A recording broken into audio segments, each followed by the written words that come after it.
आप sub inspector बनने की तैयारी कर रहे हो। ईश्वर आपको सफलता दे। और आज नहीं है कि सारे के सारे बहरे हैं, मत मायूस हो तो आप अगर मान लो इन चीजों को ध्यान में रखते हो, आप कितनी 1000 की भीड़ में भी आप वर्दी में अगर कहीं जाते हो तो निश्चित रूप से आपका एक परिचय होगा अपना। आप कहना चाहता हूँ कि आपके दिलों में दस्तक देना चाहते हैं। हाँ, हम यहीं रहना चाहते हैं। हंसी के हथौड़े से पढ़ाई क्या इस तरह की कोचिंग खुलना मेरे को लगता है उन बच्चों के सौभाग्य की बात है कि अगर उनको यहाँ बैठे बैठे बड़े शहर में जाके कमरा किराए पे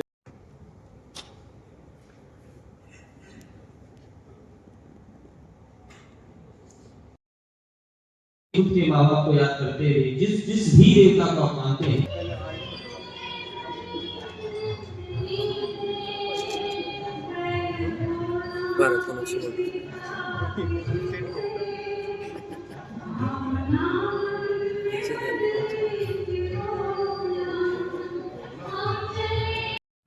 राजू सर एक बार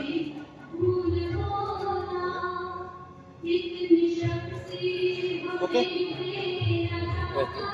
राजस्थान की आन बान शान मंदिर हमेशा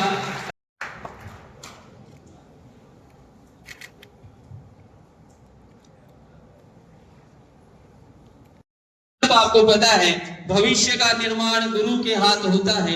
गुरु शिक्षक, अभी हाल ही में टीचर्स डे गया, गुरु हमारे शिक्षक बन। तीसरा गुरु पीके मस्सर, मैंने बहुत अच्छी लाइन आज में सुनी थी कि जीवन का अंतिम गुरु पत्नी होती है, उसके बाद में कोई गुरु नहीं होता है। कुछ ही समय में वो भी वहां पर पहुंचने वाले हैं। साथ ही विशिष्ट अतिथि आपके बीच में उपस्थित हैं पीके मस्जिद। इनका मैं तहे दिल से बहुत बहुत हार्दिक स्वागत और अभिनंदन करता हूं। इनके लिए एक बार जोरदार ताली रोड पार करने तक का सलीका नहीं आता। एक बच्चे से मैंने पूछा था, आप लोग बेटे रोड कैसे पार करेगा? बोलो सबसे पहले सर, जैसे पढ़ने वाला सिलेबस देखते हैं ऐसे मैं रोड देखूंगा, फिर मैं दौड़ देखूंगा, फिर निकल देखूंगा, आदमी सीख लेता है। एक पौवा लगा के कहीं सीख लेता, तेरा भाई चलाएगा, फिर भाई को चाप भाई चलाएगा ले जाए।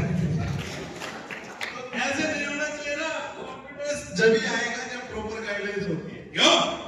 तो आपकी गाइडेंस में कभी इनके साथ में हमारे आगंतुक आज के कार्यक्रम के मुख्य आकर्षण भाई साहब का माल्यार्पण कर नहीं है कि सारे के सारे बहरे हैं, मत मायूस हो दुनिया की रंगीनियों को देखकर। ये दौलत के फसाने हैं जो न तेरे हैं न नहीं करता। काटने काटने ये है कि वो आपकी बेइज्जती कर रहा है। उसके मन में ऐसा भाव नहीं, लेकिन वो ये चाहता है कि आपका जीवन सफल बने, आप सफल हो और नतीजे शिखर पे पहुंचो। उद्देश्य से निकलिए। आप जिस गोल के अंदर जी रहे हैं उस गोल में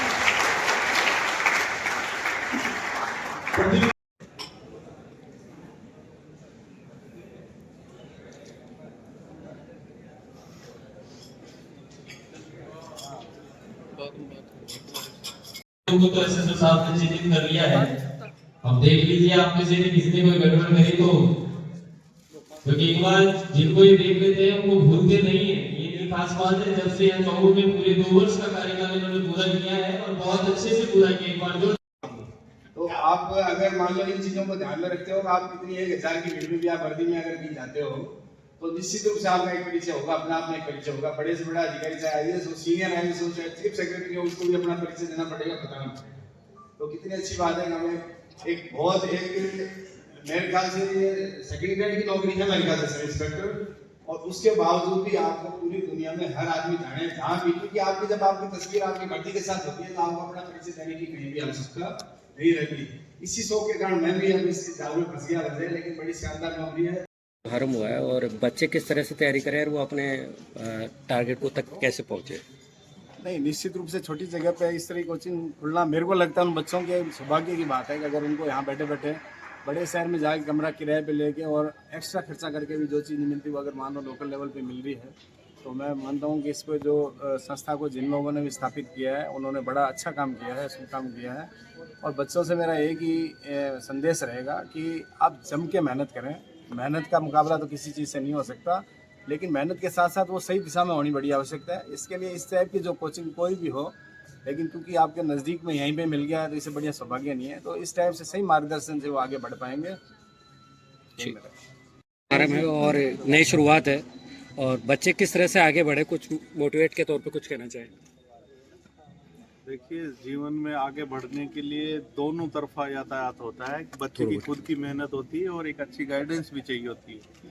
उसके लिए हम सबको सामूहिक प्रयास करने चाहिए। पेरेंट्स को भी उनको समय देना चाहिए, उनकी भावनाओं को समझना चाहिए, गार्जियन को भी समझना चाहिए। तो उनको मैं कुछ लाइनों में कहना चाहता हूँ कि हम चले तो आंधियाँ क्या, तूफान संग में चल पड़ेंगे। सागरों की बात क्या, हिमगिरी भी ढल पड़ेंगे। ये ना सोचे ये निशाएं पथ हमारा रोक लेंगी। हम चले तो, हम ढले तो, सूरज हजारों जल पड़ेंगे। तो ये सूरज की तरह जलने चाहिए बच्चों के फ्यूचर, और शानदार तरक्की उनको मिलनी चाहिए। उनका डेडिकेशन उसमें साफ झलकना चाहिए, और जो भी सब सहयोगी होते हैं इसमें तो बहुत मिलजुल के काम होता है। एक पीके मस्त की आवाज़ में जो हमेशा लोग सुनना चाहते हैं कि वो आए हैं चोमू, तो कुछ ऐसी बात हो जो मोटिवेट भी हो और एक हंसी गुदगुदाने वाली हो। बिल्कुल, हंसी की बात करेंगे, गुदगुदाने की बात करेंगे तो बहुत सारी बातें की जा सकती है, लेकिन ये चोमू शहर हमारा अपना शहर है, हम भी गांव के लोकल लोग हैं। तो इस बात को मैं इस तरीके से भी कहना चाहता हूँ कि आपके दिलों में दस्तक देना चाहते हैं। हाँ, हम यहीं रहना चाहते हैं। हंसी के हथौड़े से, पढ़ाई के हथौड़े से रुलाने वाले पत्थर तोड़ते हैं, दिल से दिलों को जोड़ते हैं। हमारी इस मुहिम में साथ तो देना, थक जाएंगे अकेले, जरा हाथ तो देना। Thank you sir.